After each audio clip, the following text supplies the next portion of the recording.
Partage arbitraire des territoires, fracture communautaire, instrumentalisation des identités ethniques, génocide à la fois humain et économique. Voilà le sinistre héritage que l'Europe continue de léguer à l'Afrique.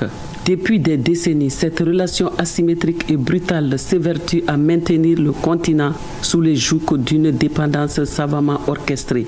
L'exploitation de nos ressources n'a jamais été une fin en soi, mais bien un moyen d'assurer la perpétuation d'un système inégal au détriment de l'émancipation africaine. Ces 20 dernières années, la jeunesse sahélienne, notamment au Mali, au Niger et au Burkina Faso, s'est trouvée aspirée dans un tourbillon de violence, de précarité et de désespoir. Et pourquoi ?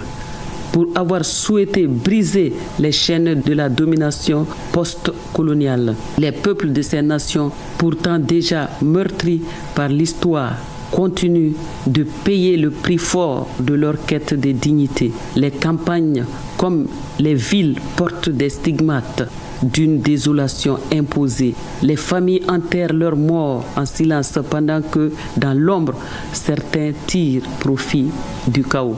Aujourd'hui, la guerre économique s'ajoute à la guerre armée. L'étranglement financier de nos États s'organise avec froideur dans le but évident de nous mettre à genoux. Et comme si cela ne suffisait pas, la religion, outil d'élévation spirituelle pour les uns, est dévoyée par d'autres à des fins de manipulation meurtrière. Des jeunes souvent ignorants des enjeux réels sont enrôlés, endoctrinés, puis livrés à la mort au nom d'une cause qu'ils ne comprennent pas. Mais brûler des infrastructures, affamer des peuples, imposer la terreur, est-ce vraiment cela ? Conduire des âmes vers Dieu. L'obscurantisme brandi comme étendard n'est qu'un paravent. Derrière lui se cachent des intérêts stratégiques, des plans machiavéliques dressés loin du Sahel, dans des bureaux feutrés, là où l'on redoute l'éveil de notre jeunesse. Car oui, ce qui dérange, c'est cette jeunesse debout, consciente, en quête d'un avenir qui ne serait pas dicté depuis l'étranger.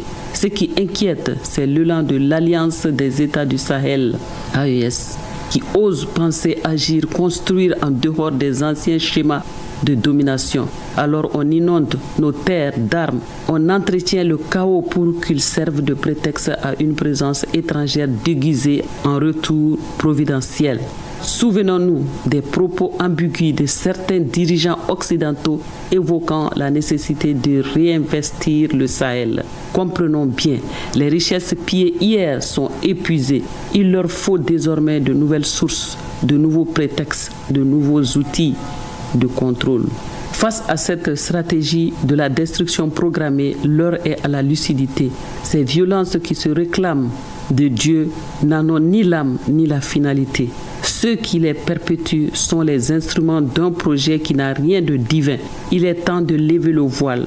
Nos ennemis ne sont pas ceux que l'on nous montre, mais ceux qui, dans l'ombre, cherchent à nous faire disparaître par nous-mêmes.